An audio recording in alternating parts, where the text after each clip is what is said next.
Et si, pour la première fois dans l'histoire moderne, l'équilibre du commerce mondial basculait nettement vers le sud? Imaginez la scène. Au début de l'année 2025, la confrontation directe entre les États-Unis et la Chine fait voler en éclats les barrières douanières. Le monde assiste, médusé, à l'effondrement d'un ordre économique longtemps jugé inébranlable. Les routes commerciales qui reliaient autrefois les grands ports d'Asie à ceux d'Europe et d'Amérique se désagrègent. Les cargos qui faisaient un escale à Shanghai ou à Shenzhen changent soudain de cap. Ils avancent désormais vers les côtes africaines, vers des horizons que le commerce mondial avait trop souvent négligés. À Dakar, Accra, Lomé ou Ouagadougou, des usines silencieuses depuis des décennies s'éveillent en fanfare. On entend à nouveau le vrombissement des machines, la cadence des ateliers, la fierté des ouvriers. Le coton, autrefois expédié brut, est filé sur place, transformé en tissu dans des usines locales. Le cacao n'est plus envoyé tel quel vers l'Europe. Il devient chocolat dans des ateliers d'Abidjan, de Douala ou de Koumassi. Pour la première fois, la transformation s'opère sur le continent. Terminé l'export brut à bas prix. L'Afrique ne se contente plus d'être un fournisseur anonyme de ressources. Elle devient un acteur industriel à part entière. Ce changement de paradigme n'est pas seulement un basculement statistique. Les experts l'avaient annoncé avec prudence, mais la réalité va bien plus vite. Dès 2026, les exportations africaines pourraient dépasser les 100 milliards de dollars. Pour donner une idée de l'ampleur de ce progrès, il faut rappeler qu'en 2024, l'ensemble des exportations hors pétrole du continent plafonnait à environ 72 milliards de dollars. Atteindre puis dépasser la barre des 100 milliards en à peine 2 ans semblait, il y a peu, totalement utopique. Mais l'histoire s'accélère. Derrière cette ascension fulgurante se cache une interrogation brûlante. L'Afrique va-t-elle enfin écrire son propre avenir industriel ou risque-t-elle de redevenir l'atelier sous-traitant du monde? Cette question n'est pas nouvelle. Elle a hanté le continent depuis les indépendances, dans les années 60. Mais aujourd'hui, elle prend une acuité et une urgence inédites. L'enjeu est colossal. Il ne s'agit pas seulement d'exportations records ou de chiffres impressionnants. Il s'agit d'une chance unique de redéfinir la souveraineté et la dignité économique d'un continent. Saisir ce moment, ou le laisser filer, pourrait bouleverser pour toujours la place de l'Afrique et la nôtre dans l'économie mondiale. Pour mieux saisir l'ampleur de ce tournant, revenons ensemble sur les origines de cette rupture historique. Comment en est-on arrivé à ce basculement?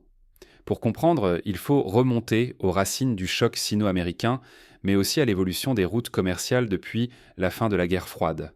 Lorsque les géants chancellent, qui ramasse les morceaux? Cette question jadis théorique devient d'une brûlante actualité en 2025. Washington décide de frapper fort, imposant des droits de douane sur plus de 300 milliards de dollars d'importations chinoises. Pékin réplique aussitôt en restreignant l'accès à ces terres rares, à certains composants électroniques et à des métaux stratégiques. Le fragile équilibre du commerce mondial s'effondre en quelques semaines. Les matières premières stratégiques, comme le lithium, le tungstène ou les terres rares, deviennent soudain introuvables. Les primes d'assurance maritime connaissent une explosion qui rappelle celle de la crise du canal de Suez en 2021. Chaque traversée devient un pari risqué et coûteux. Les chaînes logistiques, patiemment bâties pendant des décennies, se défont en un éclair. En l'espace de quelques mois, des dizaines de milliers de conteneurs s'accumulent dans les ports asiatiques, tandis que les usines américaines et européennes tournent au ralenti, faute de composants. Face à cette impasse, partout, les entreprises cherchent un abri, un nouvel Eldorado industriel où relancer leurs usines et leurs espoirs. C'est alors que l'Afrique, longtemps cantonnée au rôle d'exportatrice de ressources brutes, entre en scène. Pour la première fois depuis la décolonisation, elle se dresse déterminée à ne plus subir les tempêtes venues d'ailleurs. Le continent refuse de n'être qu'un pion dans la partie d'échecs des puissances extérieures. Les regards occidentaux se tournent vers le sud. Les investisseurs découvrent un continent jeune, l'âge médian n'excède pas 20 ans dans de nombreux pays, stable politiquement dans plusieurs régions et assoiffé d'opportunités. Mais cette fois, le vent souffle dans l'autre sens. La réponse africaine est rapide, concertée et résolument tournée vers l'avenir. Sous l'impulsion de gouvernements ambitieux, un projet titanesque se dessine, le corridor agro-industriel. Comme jadis la construction du Transsibérien ou de la ligne de chemin de fer du Cap au Caire, ce projet symbolise un bond en avant. 6000 kilomètres d'infrastructures traversent 6 nations de l'Ouest et du Sahel, reliant rails, ports, routes et centrales électriques.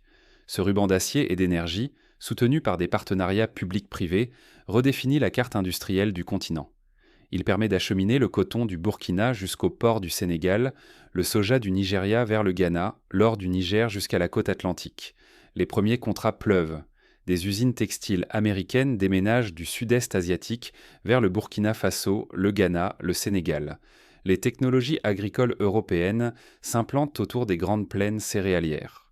Pour la première fois, un marché intérieur africain prend forme sous la charte AES, qui impose ses propres règles et protège ses intérêts, à l'image de l'Union européenne après la Seconde Guerre mondiale. On assiste à la naissance d'un véritable marché commun africain. Mais cette effervescence n'est pas une ruée sans capitaine. Elle est négociée, revendiquée, mûrement réfléchie. Car l'enjeu est colossal. Saisir une chance unique de transformer le destin du continent ou retomber dans les vieux pièges de l'exploitation sans lendemain, comme ce fut le cas dans les années 80 avec l'ajustement structurel imposé par le FMI et la Banque mondiale. L'Afrique peut-elle fixer ses propres standards ou sera-t-elle condamnée à suivre ceux des autres ? Cette question rappelle les débats de la conférence de Bandung en 1955, où l'Asie et l'Afrique cherchaient déjà à s'affirmer face aux puissances occidentales. Aujourd'hui, la même soif d'autonomie anime les capitales africaines. Le monde retient son souffle. Derrière chaque signature de contrat, c'est la souveraineté économique du continent qui se joue. L'Afrique façonnera-t-elle enfin ses règles ou devra-t-elle, une fois de plus, exécuter les ordres venus d'ailleurs ? Cette tension est palpable dans chaque négociation, dans chaque forum économique. Mais derrière les contrats, d'autres forces rôdent, car toute révolution attire ses prédateurs. Est-ce une révolution silencieuse ou la répétition d'un vieux scénario ?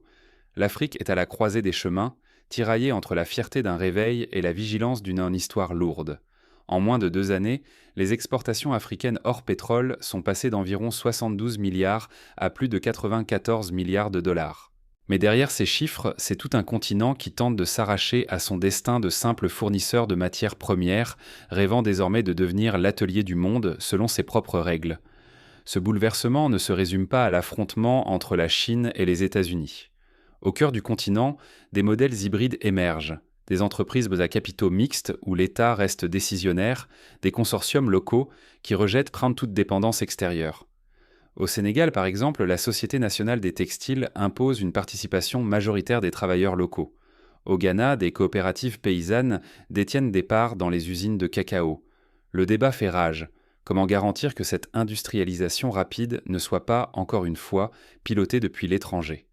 Les investisseurs occidentaux, fascinés par une stabilité politique nouvelle et des coûts attractifs, se précipitent. En quelques mois, des dizaines de groupes transfèrent leur production textile ou agro-industrielle d'Asie vers le Burkina Faso, le Ghana ou le Sénégal. L'Afrique devient soudain le terrain neutre entre deux géants en guerre. Les cargos américains et européens affluent. Les usines tournent sans relâche, la chaîne logistique mondiale s'adapte à la nouvelle donne. Mais Pékin n'est pas en reste. La Chine accélère sa présence. Elle négocie des corridors miniers du Sahel aux côtes atlantiques, convertit d'anciennes dettes en parts d'équité, promet des transferts technologiques inédits. Les routes de la soie ne s'effacent pas.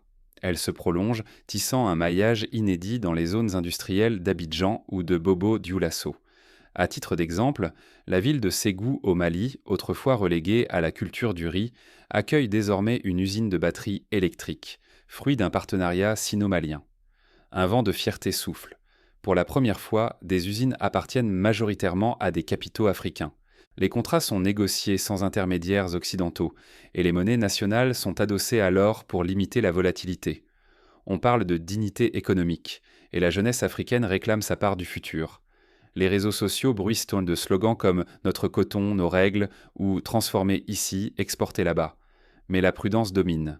De nombreux experts alertent sur le risque de voir l'Afrique redevenir un atelier à bas coût sous de nouveaux masques. La question de l'appropriation locale s'impose. Qui contrôle la terre, les brevets, les contrats ? La quête de souveraineté se heurte à la réalité des partenariats signés dans l'urgence. Certains rappellent le précédent de la Malaisie ou du Vietnam, qui ont longtemps produit pour le compte d'entreprises étrangères sans maîtriser la chaîne de valeur. Le danger ? Que malgré l'apparence du progrès, les profits et les décisions stratégiques échappent toujours au continent. Dans les ministères, les syndicats, jusque dans la rue, la tension monte. S'agit-il d'un vrai basculement, d'une conquête de dignité industrielle ou d'une nouvelle façade pour de vieilles logiques d'exploitation ? Quelles seront les conséquences durables de cette mutation ? et qui, en coulisses, redoute vraiment la montée en puissance de l'Afrique. Certains analystes américains craignent une perte d'influence, tandis qu'en Europe, des débats houleux surgissent sur la dépendance aux importations africaines. L'Union européenne met en place un plan de soutien à la formation des jeunes cadres africains, espérant ainsi garder un pied dans le nouveau jeu mondial. Mais ce nouvel équilibre reste fragile, car derrière l'euphorie, certains indices annoncent déjà les premières lignes de fracture. Les tensions montent entre régions gagnantes et laissées pour compte. Au Nigeria, par exemple, les États du Nord se plaignent d'être délaissés au profit des zones côtières. Quand l'Afrique devient incontournable, la partie change radicalement. En 2026, pour la première fois, l'Afrique dépasse officiellement la barre symbolique de 100 milliards de dollars d'exportation. Une prouesse qui secoue la planète. Les États-Unis, la Chine, l'Europe, tous réajustent leur stratégie à toute vitesse. Crédits, accords inédits, promesses d'investissement abondent, chacun tentant d'imposer ses propres conditions. L'Afrique se retrouve propulsée au cœur d'un triangle mondial inédit. Ces usines alimentent désormais les marchés européens, asiatiques et américains. Les navires quittent Ouagadougou, Accra ou Douala aussi fréquemment qu'autrefois ceux de Shanghai ou Rotterdam. L'équilibre s'inverse, la dépendance devient réciproque. Cette situation rappelle, toute proportion gardée, l'essor du Japon après la Seconde Guerre mondiale, lorsqu'il devint un maillon essentiel des chaînes de valeur mondiales. Mais à mesure que l'intérêt international grandit, la vulnérabilité digitale s'accroît. Les cyberattaques se multiplient, cherchant à paralyser les réseaux logistiques, à siphonner des données sensibles ou à détourner des transactions bancaires. Dans les coulisses, d'anciennes puissances orchestrent des campagnes de lobbying sophistiquées pour peser sur les lois, les parlements, parfois même les scrutins nationaux. La bataille n'a plus lieu dans les mines, mais dans les lignes de code et les serveurs privés. Ce nouveau terrain de jeu soulève une question cruciale. Qui tire réellement profit de cette manne inédite ? Derrière la croissance record, certains redoutent que la valeur ajoutée échappe encore aux populations locales. Les contrats, en apparence avantageux, recèlent parfois des clauses favorisant les multinationales ou les anciennes puissances coloniales. Pour éviter ces écueils, certains pays s'inspirent du Botswana, qui a su imposer à De Beers la transformation locale des diamants, garantissant ainsi emplois et retombées fiscales. Ce qui se joue dépasse largement les milliards de dollars en jeu. À gagner, la maîtrise de son destin, la diversification économique, la reconnaissance mondiale, la capacité d'imposer ses propres règles, mais à perdre aussi la souveraineté numérique, la résilience face aux influences extérieures et peut-être la possibilité d'imposer enfin une vraie justice économique. Entre espoir et péril, une interrogation devient centrale. L'Afrique parviendra-t-elle à préserver son autonomie et à écrire un nouveau chapitre de son histoire sans retomber dans les pièges de la dépendance ? Pour cela, elle peut s'inspirer des modèles sud-coréens ou brésiliens, où l'État a joué un rôle stratégique dans l'orientation de l'industrialisation. Dans cette tempête, une génération d'acteurs africains décide de prendre les choses en main. Ils inventent de nouvelles règles, bien décidés à ne plus laisser leur avenir s'écrire ailleurs. La révolution véritable s'ancre dans l'usine et s'étend dans la rue. Ce qui se joue désormais dépasse le simple chiffre d'affaires ou la taille des contrats. Village après village, quartier après quartier, la croissance façonne le quotidien, bouleversant l'ordre établi. On assiste à la naissance d'une classe ouvrière, à la structuration de syndicats puissants, à la revendication d'une éthique du travail. Dans les grandes villes industrielles d'Afrique, les effets sont immédiats. La migration vers l'Europe ralentit, une classe ouvrière fière et structurée s'affirme, des familles retrouvent espoir et dignité. À Ouagadougou, à Tema, certains ouvriers affichent leurs salaires sur les murs, preuve d'une transparence autrefois inimaginable. L'exode rural s'essouffle. Désormais, les usines redonnent du travail là où la terre n'en offrait plus. Cela rappelle la transformation des villes du nord de l'Italie au début du XXe siècle, où l'industrie textile a bouleversé les équilibres démographiques. Mais cette révolution ne doit rien au hasard.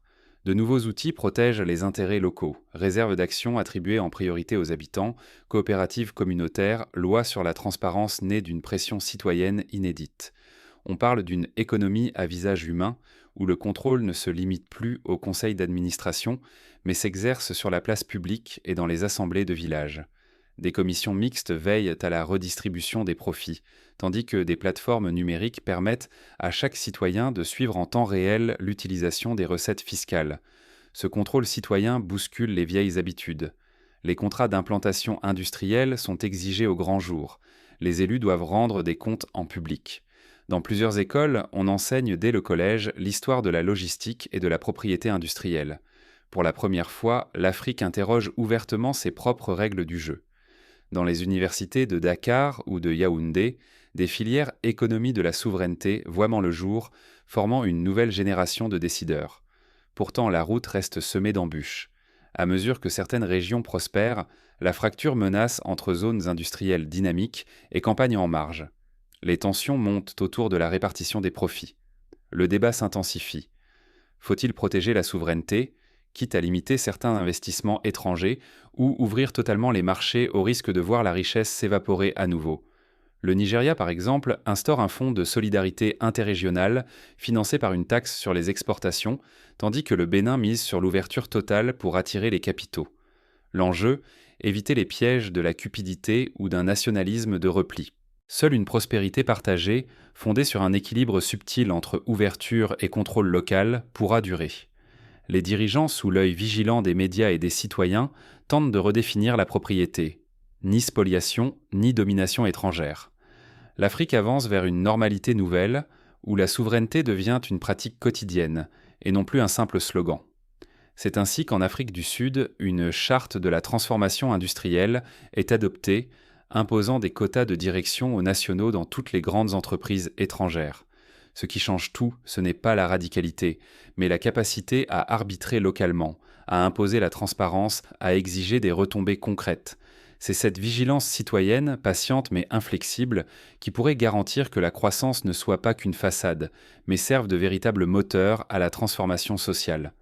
Comme l'illustre l'expérience du Rwanda où la traçabilité des contrats publics est devenue la norme. Pourtant, chaque avancée suscite de nouvelles résistances. Dans l'ombre, d'autres intérêts se préparent à réagir. Les multinationales cherchent à contourner les nouvelles règles, certains partenaires internationaux tentent d'imposer des clauses de stabilité juridique qui limitent dans la marge de manœuvre des États. Mais l'expérience acquise dans les négociations sur le pétrole au Nigeria ou sur les minerais en RDC sert désormais de boussole à toute une génération de négociateurs africains. La véritable richesse ne réside pas dans ce que l'on extrait, mais dans ce que l'on choisit de bâtir ensemble. Cette idée inspire de nombreux programmes. Au Kenya, des clusters industriels associent formation professionnelle, innovation technologique et production locale, à la manière des districts industriels italiens. Au Maroc, les écosystèmes automobiles intègrent PME locales, centres de recherche et groupes étrangers selon des règles strictes de partage de la valeur. Ce qui se joue aujourd'hui en Afrique dépasse de loin une simple augmentation des exportations ou le déplacement de flux commerciaux. Il s'agit d'une question de dignité collective, d'un choix stratégique qui va façonner le cours du siècle. L'Afrique n'est plus reléguée à la marge. Elle impose ses priorités, affirme ses ambitions et revendique le droit de rompre avec la dépendance pour embrasser une souveraineté économique assumée. À chaque usine qui redémarre, à chaque accord renégocié, l'Afrique proclame que la quête de dignité est aussi essentielle que celle du profit. Ce réveil n'est pas une conséquence hasardeuse du bras de fer sino-américain. C'est la démonstration qu'une alternative existe face à la répétition de l'histoire. Refuser le rôle de terrain de jeu pour les puissances extérieures, c'est parier sur la transformation locale, la valeur ajoutée et la justice sociale, plutôt que sur la simple extraction. Mais rien n'est garanti. Sans vigilance et mobilisation, les anciennes logiques d'exploitation pourraient ressurgir sous de nouveaux masques. Nous sommes à un moment décisif. Fermer les yeux sur ce changement, c'est risquer de voir l'histoire se répéter ailleurs ou de manquer l'occasion de bâtir un monde plus équitable, où la souveraineté s'incarne enfin dans les faits. Ce qui se passe en Afrique aujourd'hui n'est pas qu'une opportunité économique. C'est une leçon adressée à celles et ceux qui pensent encore que la fortune d'un pays se limite à ses matières premières. La véritable transformation, c'est de devenir architecte de son destin collectif. Cela commence par l'action, la vigilance et l'engagement quotidien de chacun. L'avenir que l'Afrique façonne aujourd'hui concerne aussi tous ceux qui, sur chaque continent, choisissent d'ouvrir les yeux, de comprendre et de s'engager.